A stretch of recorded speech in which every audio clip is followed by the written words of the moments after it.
Staff Sergeant Prince, Diana, reporting for duty, sir. What is our military mission? It's double top secret.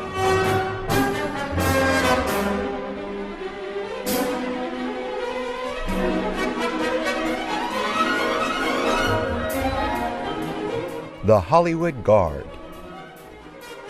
Those three words have followed the 146th Airlift Wing since its parent unit first stood up in Griffith Park in 1924. Major Corliss C. Mosley was appointed commanding officer of the fledgling 115th Observation Squadron, and he recruited many of its initial pilots from a group of ex-barnstormers who were now flying in Hollywood movies. These recruits continued to moonlight with the movie industry, often chronicling their exploits in the Altimeter, the base newsletter. 115th pilots participated in many of the aviation movies of the 20s and 30s, including the first movie to ever win an Academy Award, Wings. Those magnificent men in their flying machine, they go up to the up, they go down to the down. They enchant all the ladies and steal all the scenes with their up to the up, and then down to the down. Up, down, flying around, looping the loop and defying the ground. They're all rightfully keen, those magnificent men in their flying machine.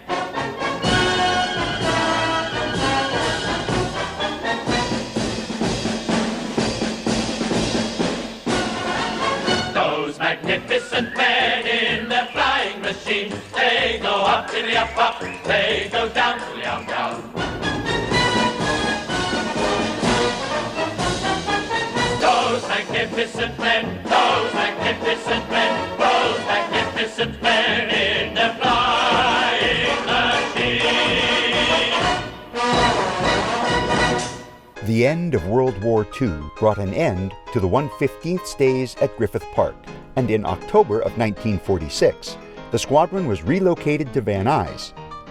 And in 1948, Hollywood came calling again, painting the squadron's F-51s with the insignia of German Messerschmitts for a movie called Fighter Squadron.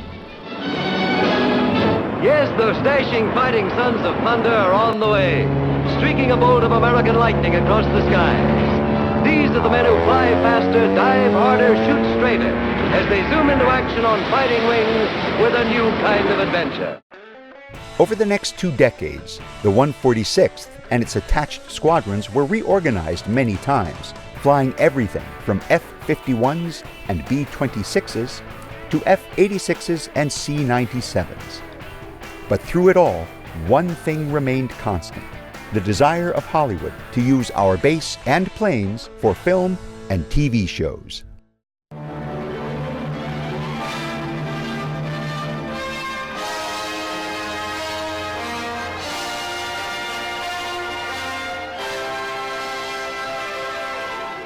Mrs. Beasley, I'm a test pilot. Every day I have to clear my mind of what happened yesterday or I couldn't fly again.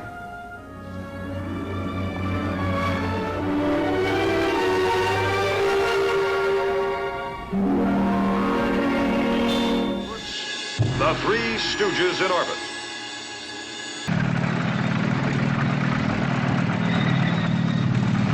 Let's make a snappy ambush. Hey, Mo, you're heading for the general! Look out, you'll knock him on his breath.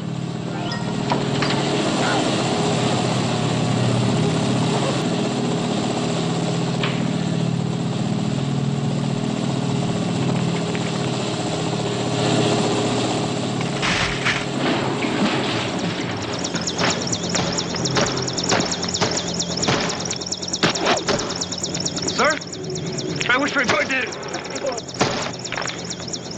Now, see here! Hello. I'm Mr. Ed.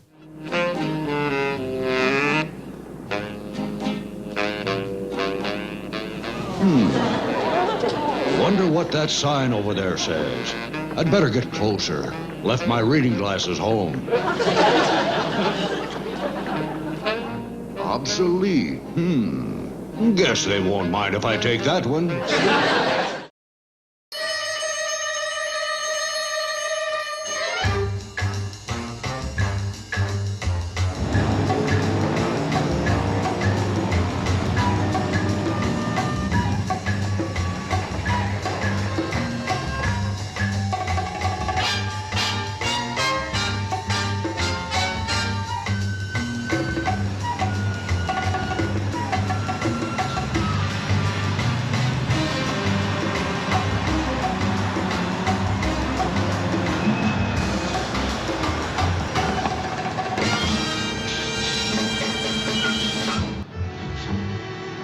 Welcome to Lambuanda, gentlemen.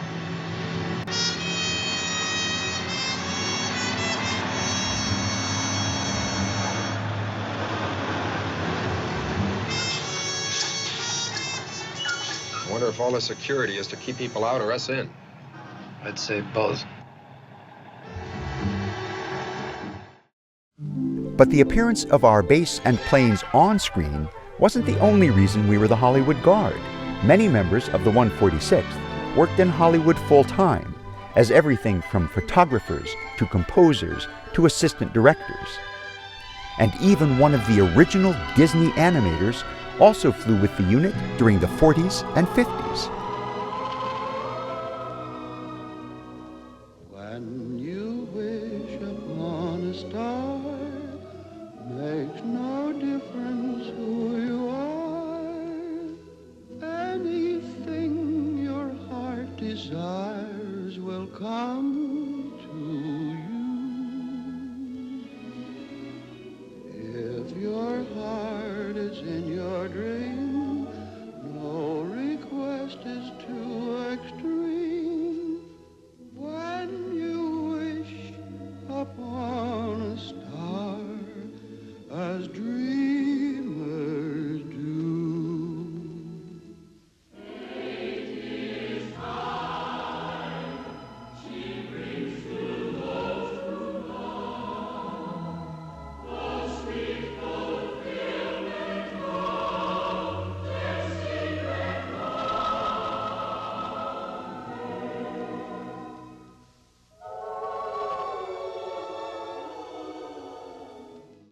And a few members of the 146th also had careers in front of the camera.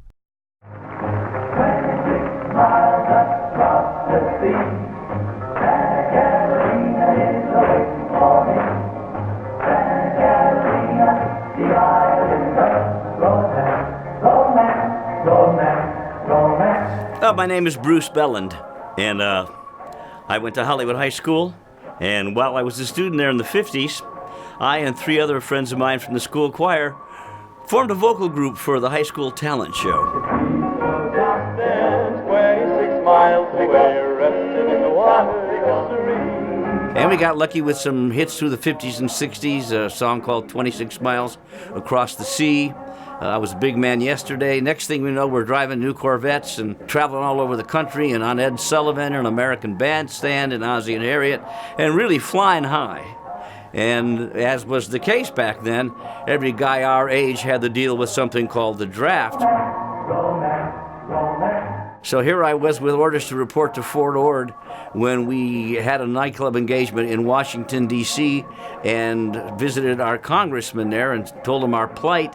And he said, there's a unit out in Van Nuys. If you're really lucky, I might be able to get you into the 146th Air National Guard Wing. Well, we did a lot of praying till we got back to L.A., and son of a gun if he wasn't able to arrange that for us. And so in 1958, we all stood in Colonel Penland's office and raised our right hand and became proud members of the 146th Air Transport Wing Heavy. I remember that was our designation.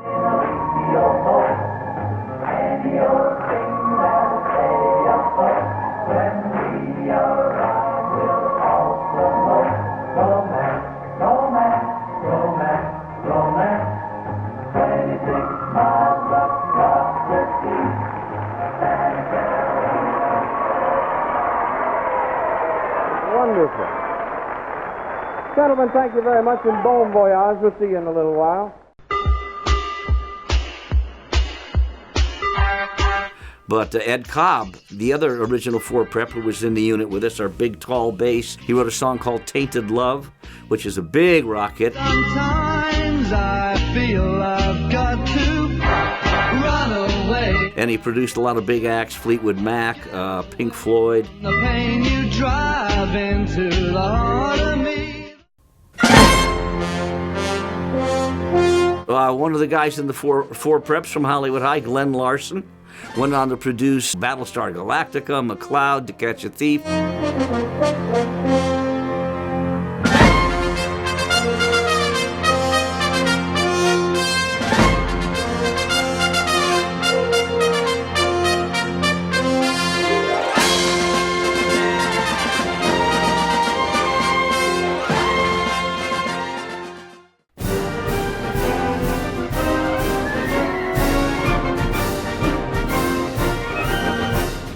We had the best darn band in the Air Force. There was a gentleman named Bob Bruner, Captain Bruner, who was the commander of the Air Force band. And I mean, that band was just the most amazing band because they were all studio musicians.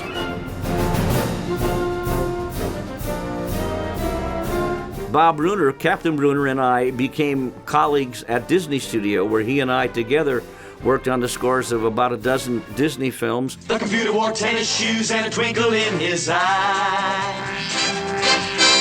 Never met a groovier dude, an electric kind of guy. Socket shocked and soundly socked him to a real cerebral high.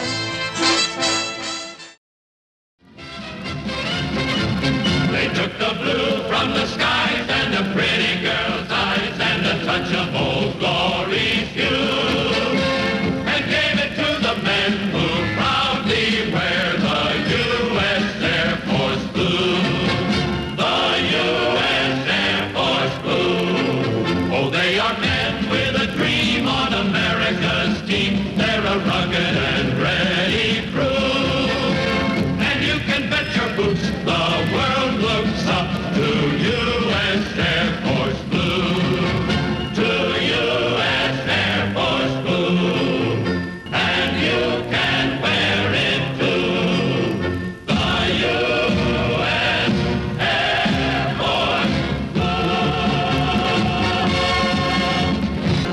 The 70s brought a new airframe to the 146th, the mighty C-130 Hercules. And of course, Hollywood soon made good use of our new plane.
Where's the ground crew?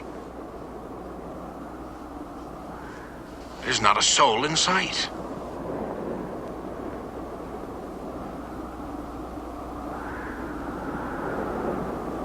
I don't understand it. Where is everybody?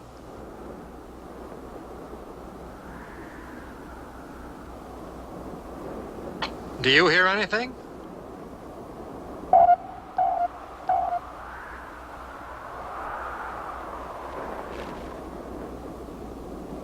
Nope.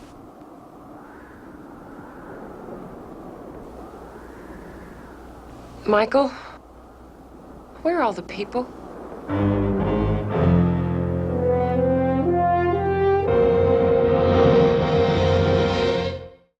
They did a TV show out there. We did the pilot. It was the Cuban Missile Crisis. Call to Glory. That was the name of it. Call to Glory. And it starred the guy who was in Coach. Craig T. Nelson. So we're in this briefing room. He was the commander, the squadron commander. They had all of us as extras. Some of the people are actors, and most of us are just us guys.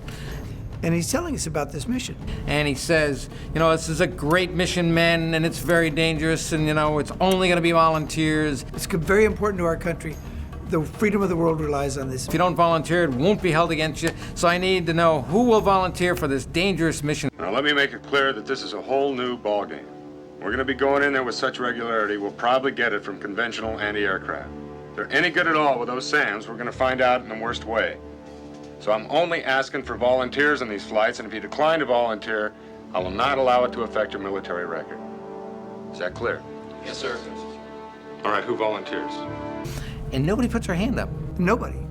Cut! Cut! These are guard guys. Why didn't anybody volunteer? You just told us it's dangerous. Well, first of all, you didn't tell us we were supposed to volunteer. Second of all, we're in the Air Force. We don't volunteer. We're the guard, you know? And the director comes out, no, you guys are heroes. You gotta volunteer. He said, well, wait, we gotta do this all over. So then we had to go through like 10 more takes till he got it right. I need volunteers. Who's gonna volunteer? Of course, everybody's hand goes up. And we all volunteered. Oh, we're all volunteering. All right, who volunteers?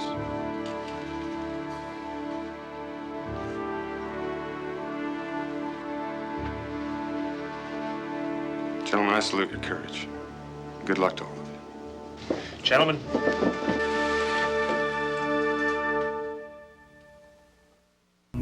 We're all heroes in the movie. We didn't volunteer. So dangerous.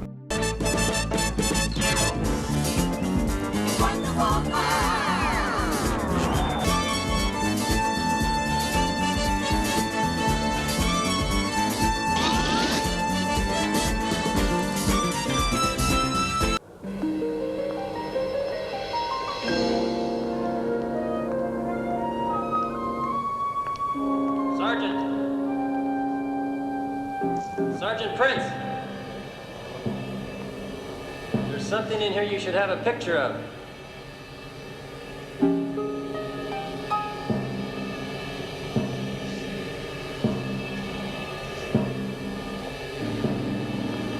Lieutenant? Sorry to disappoint you, Sergeant.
Now it's time for a little chat. Why were you attacking Diana Prince?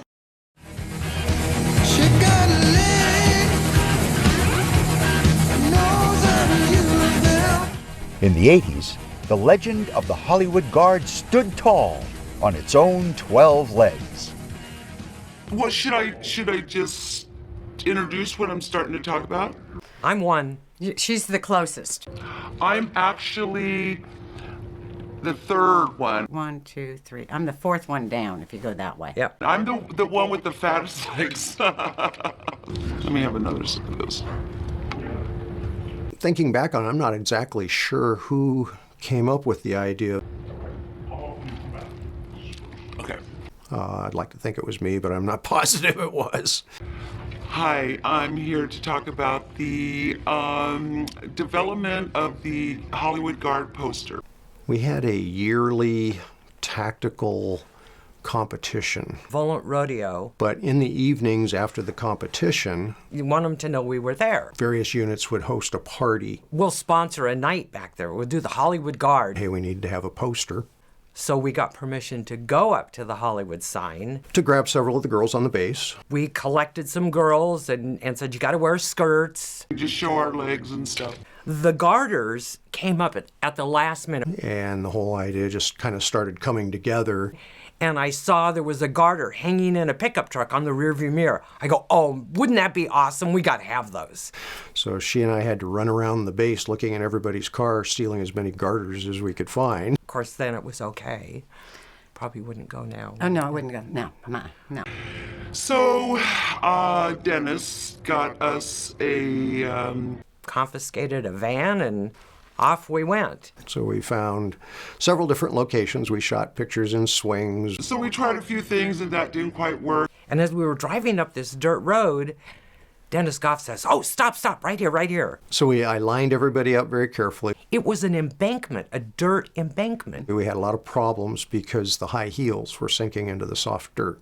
Dennis was trying to figure out how to get, to show all of our legs and get the Hollywood sign. And he says, okay, you guys need to, spread your legs and get all close together.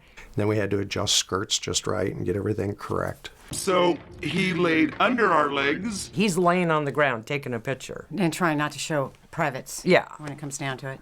It was actually a really fun time. The picture came out great. The graphics guy, we didn't know he was going to do this. He added guard underneath the actual Hollywood sign. And then rephotographed it, turned it into a poster. Then they made T-shirts. And it went to the Volant Rodeo competition. One of the generals, he was a 3-star. Quite a hit there. Everybody really liked it. And he went up to our maintenance guys and said, can I see these T-shirts? I gotta have one. The poster actually became such a big hit that everybody on base was ordering copies. It went over really well, and I know they sold a lot of the posters as soon as they were made. And then maybe a year or two later, someone, I guess, thought they were offended by it. Well, some of the people took the posters and hung them in their offices. Yeah. Somebody didn't particularly care for the fact that it was rather sexist. And there was nothing we felt inappropriate. You don't see that much. It was difficult to tell that it was true that they were truly in uniform. Just legs, really. You can't even see up. The individual that made the complaint. One, I think, because she wasn't asked. She was offended. She was a feminist. So state headquarters called the commander. And they wanted to know, was this done on government time? And had a long talk with him. Was it done with government cameras? And he had a long talk with me.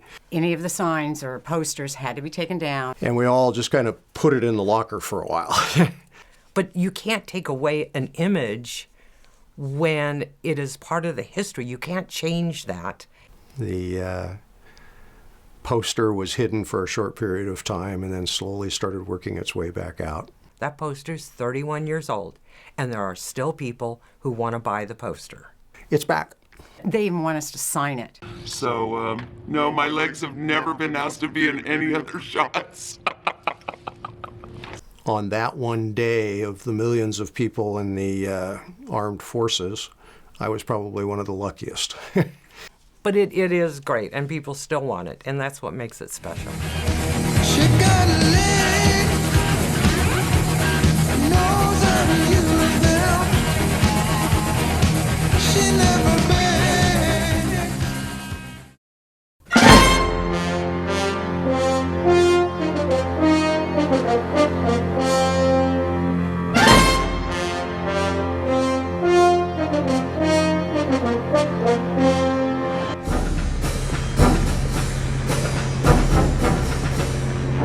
I've never seen anything like it, sir. If it's Soviet, it's one that got by our intelligence. All right. The teams from Wright-Patterson and Washington are going to be here first thing in the morning. Yes, sir. Don't worry, sir.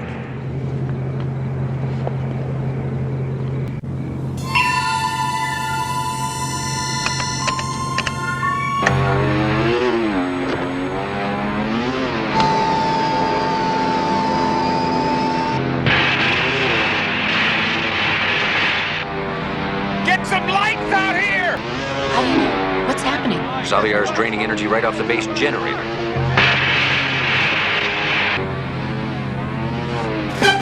Hey, wait a minute. Where do you think you're going?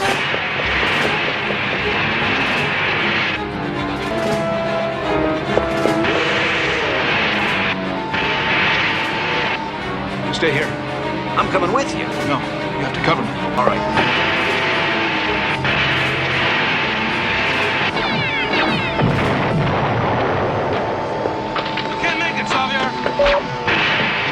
Sorry, Captain Troy, I have a rendezvous.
This is the Army. It's learning how to be a soldier and how to be much more.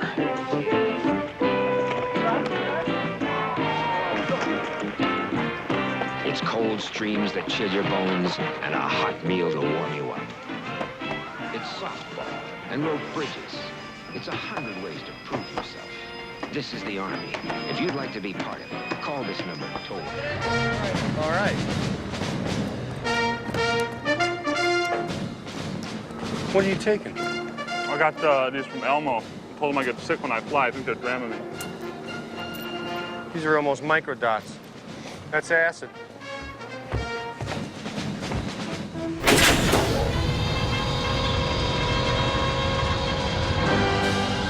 The plane's coming apart.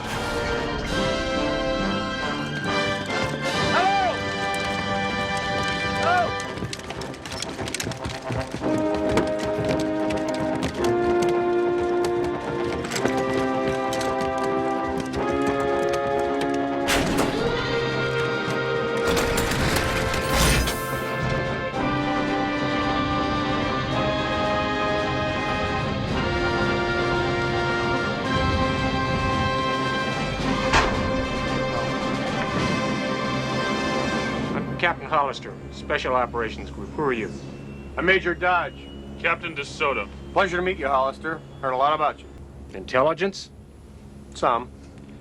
Anything I could tell you would be a lie, Captain, so how about we just tag along with you to your destination, and then we'll go our separate ways. Dismissed, Captain. Camptown ladies sing this song, doo-dah, doo-dah. Camptown racetrack 5 miles long, oh, doo-dah day. Wind to run all night, going around.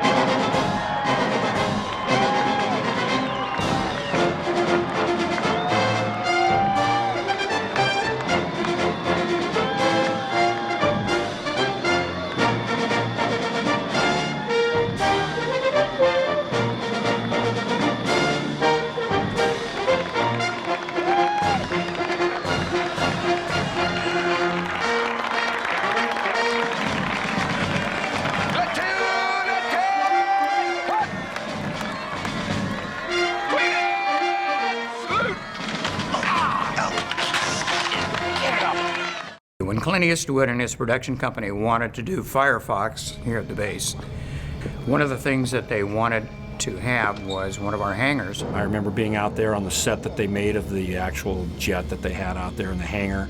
This plywood, plastic, plaster of Paris airplane that was in there looked very cosmic.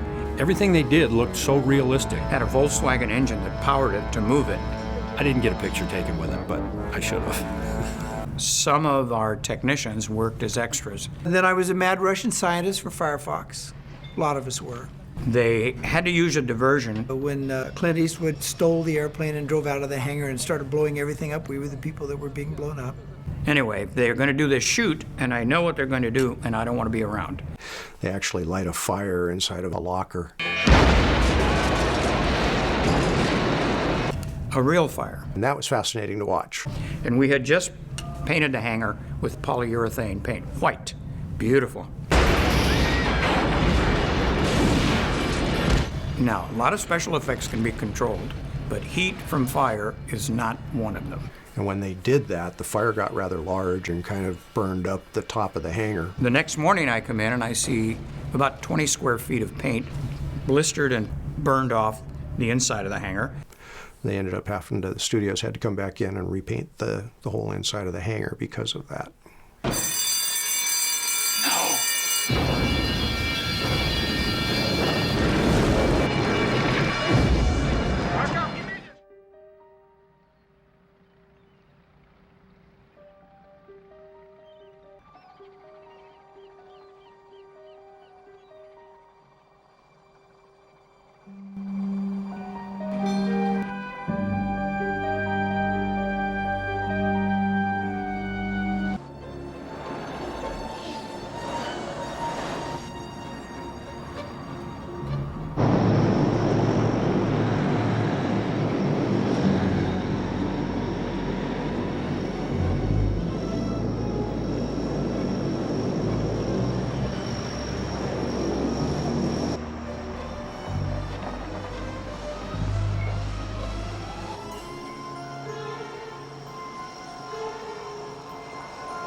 Right in front of God and everybody. It's always the most successful way.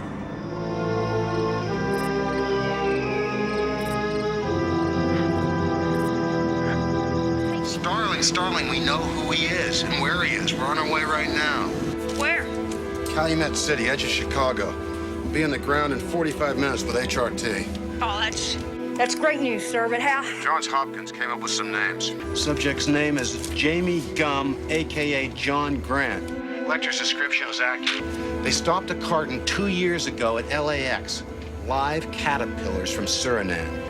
Well, Chicago's only 400 miles from here. I'll be there in... No, there's not enough time. We want him for murder, not kidnapping. I need you to link him to the Bimmel girl before he's indicted. See what you can dredge up in Belvedere. Yes, sir, you bet. We wouldn't have found him without you. Nobody's gonna forget that. At least of all me. Thank you, sir.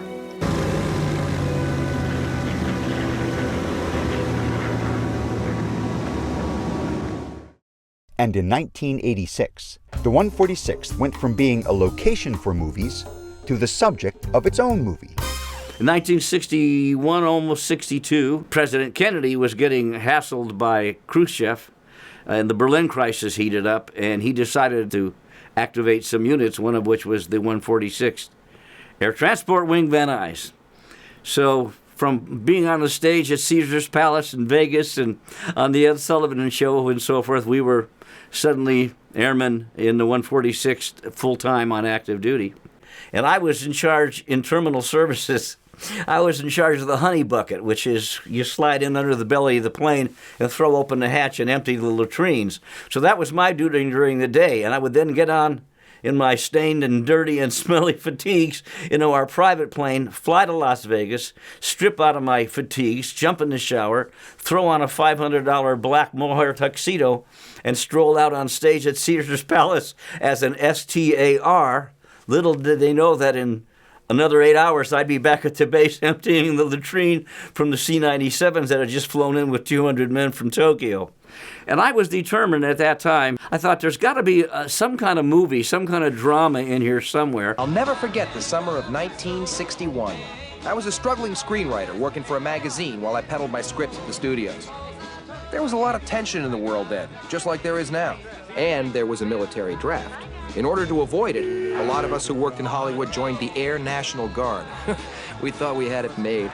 So we put this movie together, and we filmed it, and it came out. It was called Weekend Warriors. In the rest of the world, it's called Hollywood Air Force.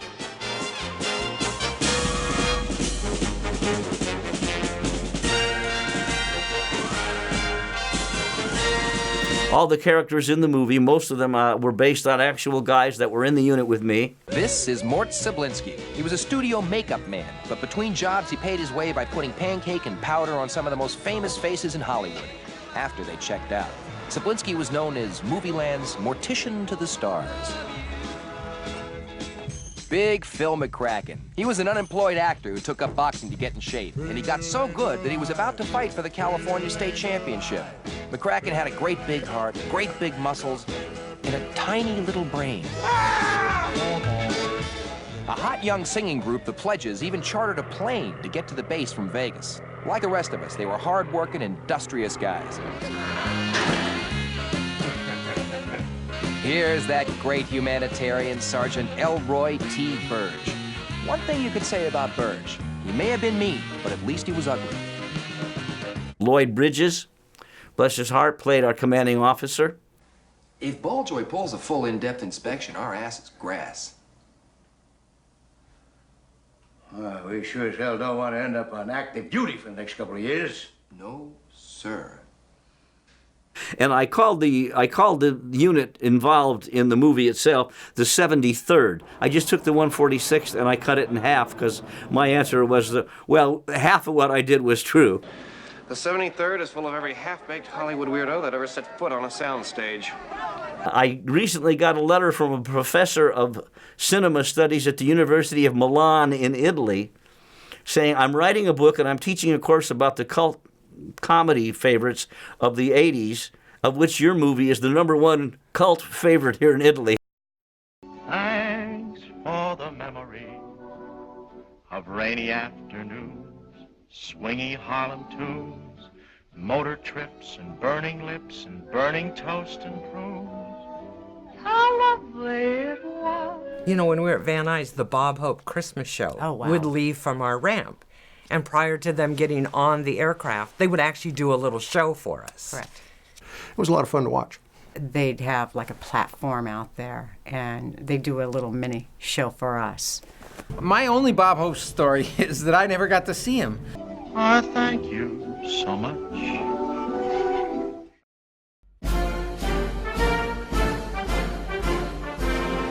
I remember one time when President Reagan would come through. They would come put a white phone, had no dial on it, but it was a white phone, had a little picture of the White House. And I'm sitting behind the console and this phone would ring and I'd go, oh dear, you one stripe, I mean, come on. And I'd answer the phone, base ops, this is the White House, just checking the line. Okay.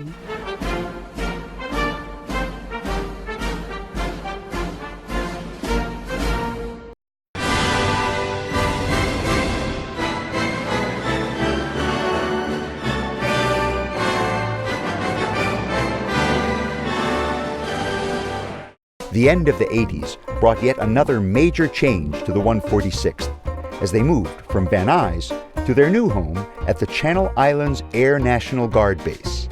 And the 90s brought new challenges to the Hollywood Guard.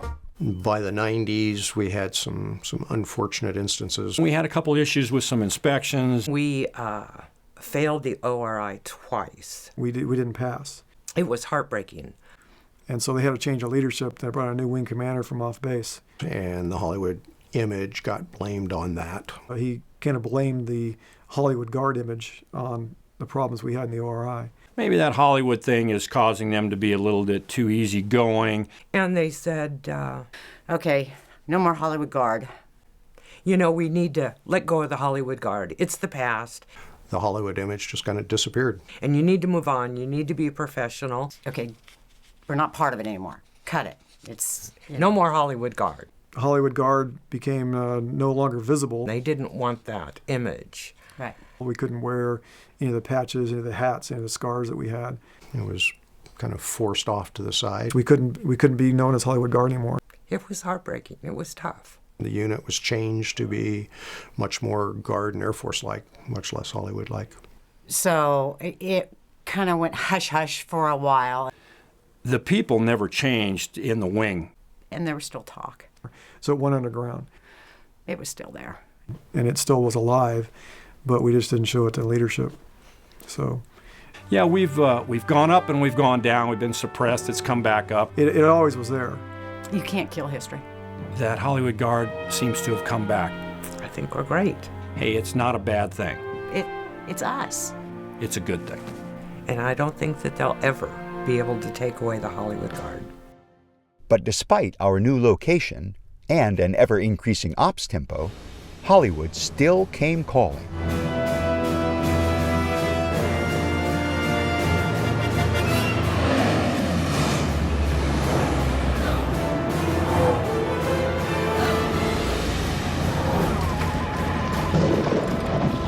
Okay, we're getting a reading of winds over 140 knots sustained.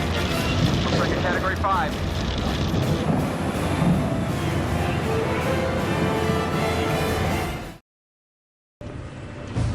C-130? What do they want us to parachute out of this thing? This guy called in a favor to the Air Force. It's not like we can be flying commercial, you know? If you're successful with obtaining Scylla, you'll not only avoid jail time, but you could take great pride in knowing you helped dismantle this country's greatest threat to its own democracy. If you're killed while doing so, a proper funeral will be provided. But if you try to escape, you will have no funeral. You will have nothing, and you will be apprehended and buried where we find you. I sincerely hope we understand each other. You better hold up your end of the deal. Let's go.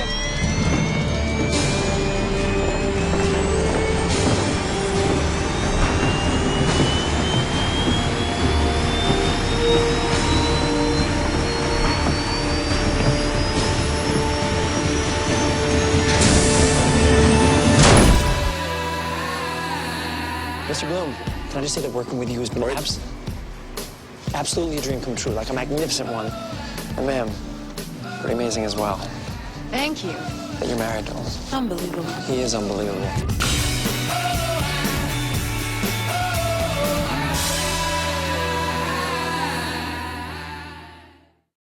And in 2011, the First Lady asked the Hollywood Guard for advice. The biggest thing that we've gotten to do was to meet the First Lady and be on stage with J.J. Abrams. Basically what they were doing with Hollywood was that they were trying to make a change as far as the way the military is portrayed in movies and TV shows. I'll never forget being on stage, and I think J.J. Abrams asked me what I would like to see changed. I think I said something like, you know, I'm really sick of our United States military being the bad guy.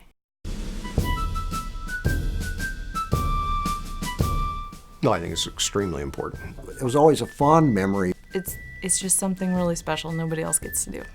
As I went through Squadron Commander, Ops Group, and now Wing Commander, I've tried to revive it. It was good for the unit. It was good for morale. The Hollywood Guard just became known for can-do. We like to have a good time and do our job.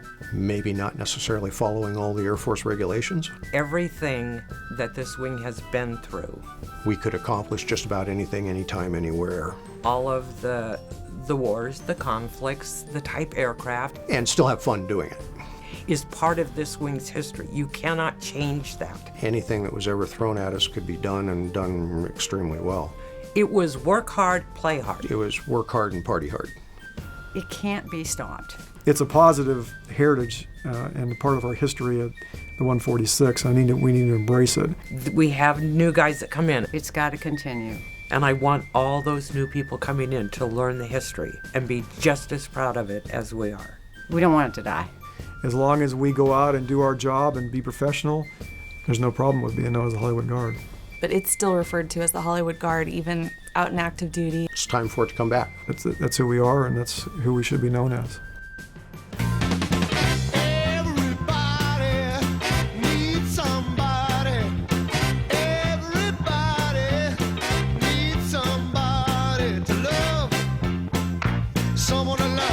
Someone to love.